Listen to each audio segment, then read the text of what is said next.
I am a visual arts teacher, and I am also an English teacher, and I taught English for 14 years, and I've sort of switched. I've done a little paradigm shift, and now I'm a visual arts teacher at a high school in Ontario. On the side, one of my main hobbies is creating art, painting in particular, and playing the drums. I love drums and love listening to music and collecting vinyl and things like that. So I've always been interested in the arts in some capacity. Music, I can remember I was in about grade 7, and it was one day I went to a friend's house. I haven't seen this guy in years, but at that time he was a friend, and he had this music on, and it just, whatever it was, it resonated with me. It was like I had this epiphany. Right. And it was a band called Yes, actually, and from that band, I don't know, it just resonated. That caused me to save up my money, $8.45 or whatever it was, and go to Sam the Record Man and buy this album. The first album, which I still own today, vinyl obviously, was Fragile by Yes. Okay, but it wasn't just the music that inspired me to get into other art-related activities. It was the album cover art, actually, by a gentleman by the name of Roger Dean. Okay? It was the music and the art that went along with the music, and somehow the album covers told a story.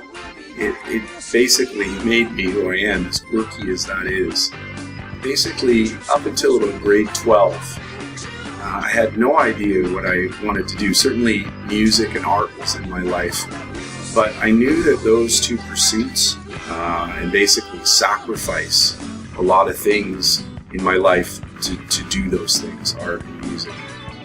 But something happened in grade 12. There was a writer's craft course that I took, and there was a teacher that changed my life, and I'll give a shout out. His name was Mr. Mackay. He was a little man with blonde or gray hair, actually, and I remember him starting the class, and no one knew what to make of him. He knew that, he had nicotine stains on his fingers, and had the shakes real bad, drank a lot of coffee, and it got under my skin. I was ready to drop the course because I thought he was completely insane. But as time went on, I realized he was a genius. He had me wrapped around his finger.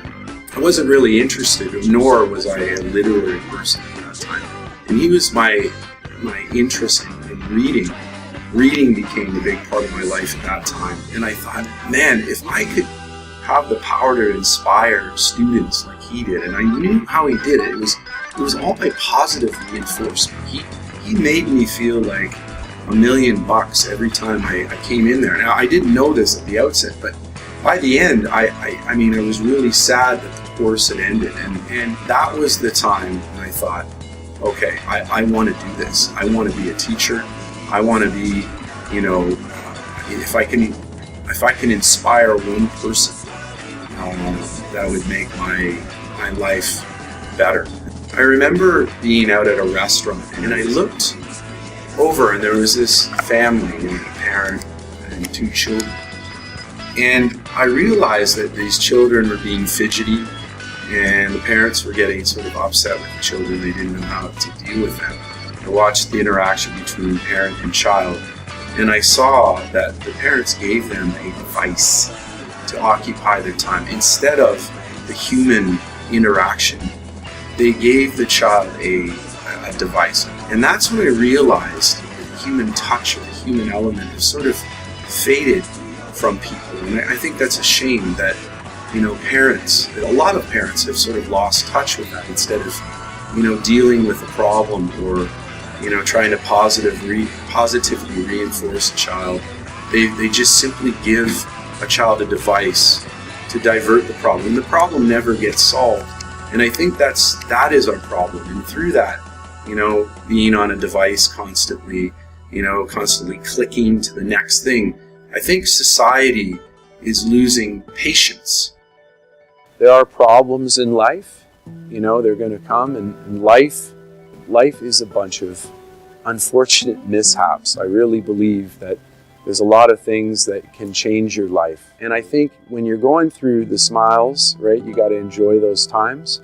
But when you're going through the tears, you got to deal with the problem at hand rather than, you know, sweeping it under the carpet.